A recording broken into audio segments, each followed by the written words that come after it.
Hello and welcome to the guides for Galakras LFR mode. It's time to quash the Dragon Maw resistance and claim your epic bag of gold. This fight revolves heavily around adds, and you'll need to do something with towers in order to get the boss down. If you're watching this video, then you should probably join the tower groups because you'll know what you're doing. Before we get to that, let's talk about the adds and your allies. You'll be fighting alongside lor'themar, Sylvanas, and the Archmage. They have insanely high health pools, and while healers can help keep them alive, they won't be able to do very much. If one of your allies dies, you instantly lose and have to start all over again. In order to keep your allies alive, you will need to deal with the Bone Crusher adds by stunning them, knocking them back, or death gripping them when they cast Fracture. When they use Fracture, they will be absolutely obliterating your allies, so this needs to be dealt with. So when Bone Crusher adds are up, be on the lookout for Fracture being channeled. Make sure to only stun them or knock them back when they have actually started channeling, otherwise they're just going to use it again after they come out of the stun. Be especially careful of lor'themar because he likes to be in melee range, and that makes it very hard to see when he's being fractured. Tanks, make sure to tank the adds inside the giant patch of red and black fire, as that is a friendly ability that hurts the adds. Tidal Shamans need to be interrupted, and the Healing Tide totem they summon needs to be killed right away. Banners also need to be single targeted down right away. Totems heal up the adds, and banners from the flag bearers make the adds hit insanely hard, so just single target them down nice and fast.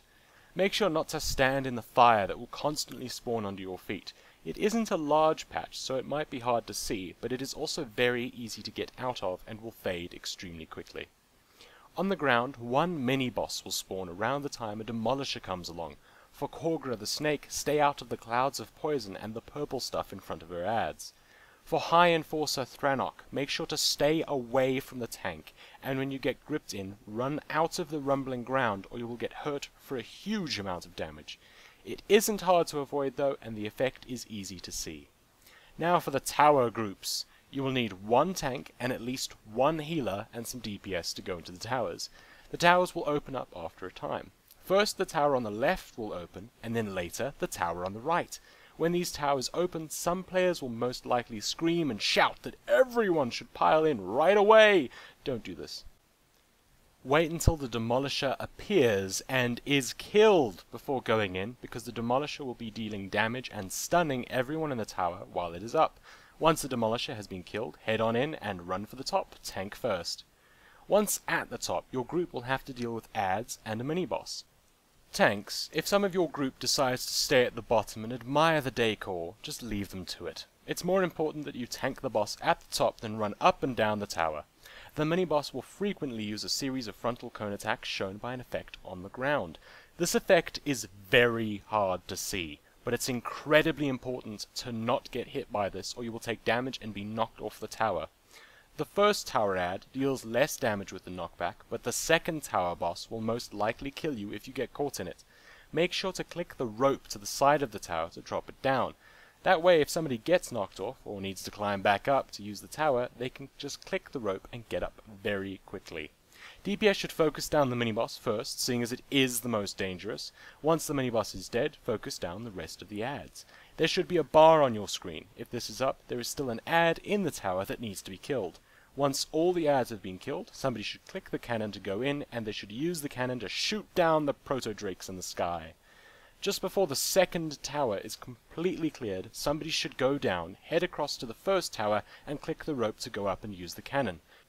When both tower cannons have somebody in them, they need to shoot down Galakras, which is the big proto-drake guy with armor and everything at the same time so that the boss will land. When the boss lands, tanks should turn it away from the group and everyone else should stack up behind it. If you get a giant ball of orange fire connected to you with a line, then just run through the group of players with it and finally let it hit you. Once it's hit you, you can run back into the stack. A couple of people should swap out of the stack at a time to reset their stacks and then stack up again with the group. Tanks, in order to reset your stacks, just get to the side of the boss and when the stacks fall off, go back in front again. Any adds that are up should be nuked down. This is the time to use Bloodlust, pop everything and nuke the boss down. When Galakras dies, you win and get loot! And that's it for LFR Galakras. I hope you found this guide helpful, and if you do, then please click that like button and post a comment as it really helps me out. And of course, subscribe for more videos. Now go teach those Dragonmore a lesson, like how much the warm end of a fireball hurts.